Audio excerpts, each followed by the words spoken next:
matapos malasap ng malahiganting Hapon. Ang unang talo via 6th round TKO sa kamay ng Buholanong si Arnel Tinampay taong 2013 ay tila di makatulog itong Hapon na si Shuma Fukumoto. Gusto ng rematch at makabawi sa Pinoy. Makalipas ang 5 taon, naikasa na ang pinakahihintay na rematch ng dalawa. July 9 taong 2018 nangyari ang laban at ginanap ulit sa baluarte ni Fukumoto sa bansang Japan. Lumipad ang Team Tinampay sa Japan, baon ang lakas at kumpiyansa na kaya niyang matalo ulit ang malahiganting Hapon via knockout. Sa laban bitbit ng Hapon ang kartadang 12 wins, 10 dito via knockout at may 2 talo, habang ang Pinoy ay may record na 24 wins, 10 dito via knockout, 21 na ang talo at may 1 tabla. Di kagandahan ang record ng Pinoy dito, kaya naman tila naging kumpiyansa na naman itong si Fukumoto na kaya na niyang makaganti sa dayong Pinoy. Advantage pa dito ng Hapon ang tangkad niya bilang isang 6-footer, habang 5'7" lang ang Pinoy at sa baluarte pa niya ginawa ang laban.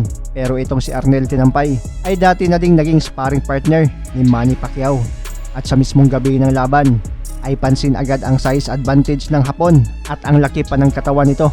Mas agresibo pa agad ito sa laban, pero ang Pinoy na dayo ay naging focus lang.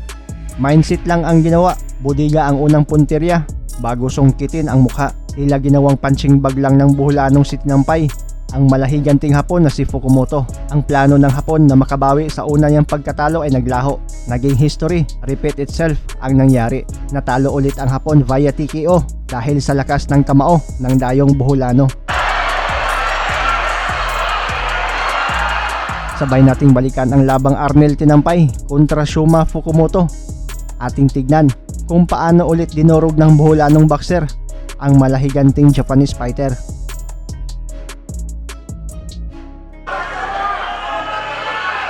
Unang round agresibo agad ang Hapon, mas umaabante, pero ang Pinoy budiga agad madalas ang punteriya.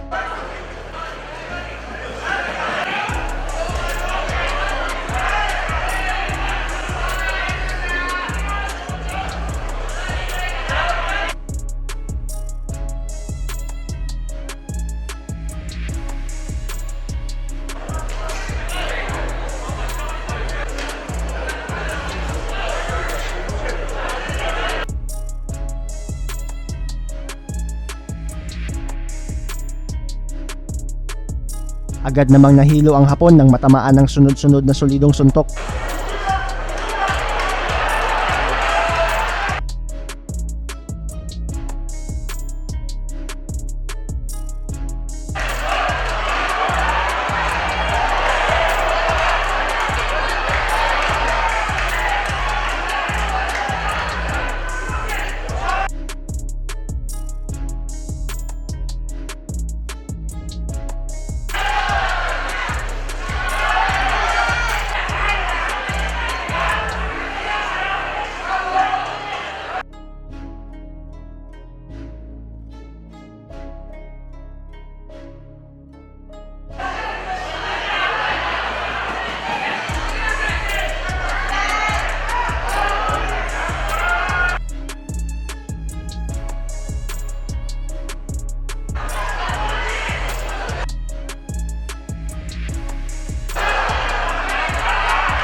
Round 2 tuloy pa din ang palitan nila ng mga kamao, pero mapapansing mas solido ang suntok ng Buholano. Napapaatras at nayayanig talaga pag tinamaan itong si Fukumoto.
Round 3, tuloy ang laban.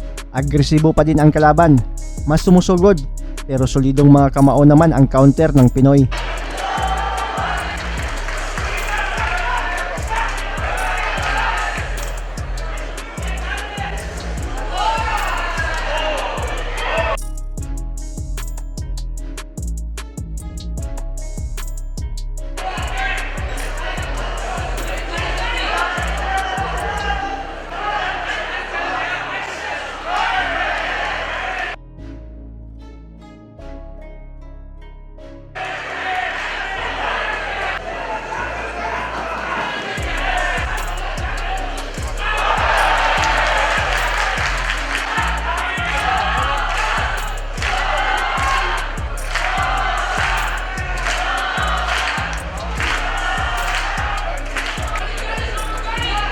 At dito sa huling bahagi ng round 3, sunod-sunod ng mga kamao ang dumapo sa mukha ng Hapon na nagpaalog at nagpabagsak dito.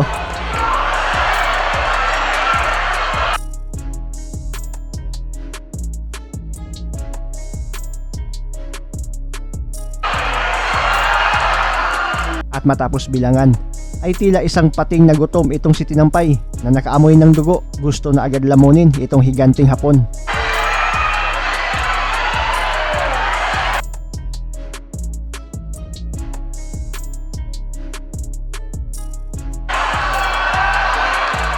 Sa pangalawang pagkakataon ay natalo ulit si Shuma Fukumoto via TKO sa harap mismo ng kanyang mga kababayan sa bansang Japan.